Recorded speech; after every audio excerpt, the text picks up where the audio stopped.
ఇవి చిలకడ దుంప, ఇవేమో స్టిక్స్, గ్లాస్లో వాటరు. మా పాప యూట్యూబ్లో చూసి ఇలా ట్రై చేద్దాం మమ్మీ అని వాళ్ళ డాడీతో ఇదైతే తెప్పించింది. దీన్ని మనం కూడా ట్రై చేసి చూద్దామని అంది.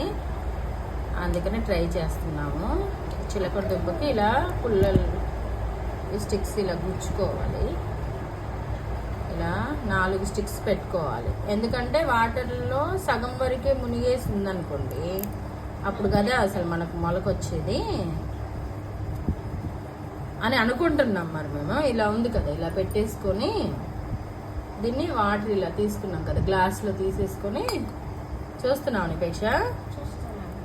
ఇలా చూడండి, ఇలా మునిగేట్టుగా పెట్టాలి. ఇలా పెట్టేసి వదిలేసామనుకో అదే మొలకొచ్చేస్తుంది.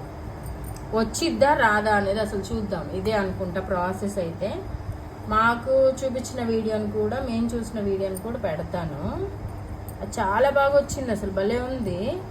ఇలా పెట్టుకుంటే ఇండోర్ ప్లాంట్ లాగా కూడా బాగుంటుంది. అయితే కొన్ని రోజులే ఉండిద్ది అనుకుంటా, కొన్ని రోజులే ఉండిద్దేమో అనుకుంటున్నాము. ఎన్ని రోజులు ఉండిద్దని చూద్దాం. అసలు ముందు ఇది మొలకొచ్చిద్దా రాదా అనేది కూడా చూద్దాము. మొలకొచ్చిన తర్వాత మళ్ళీ ఇంకో వీడియోలో మీకు చూపిస్తాను. బాయ్.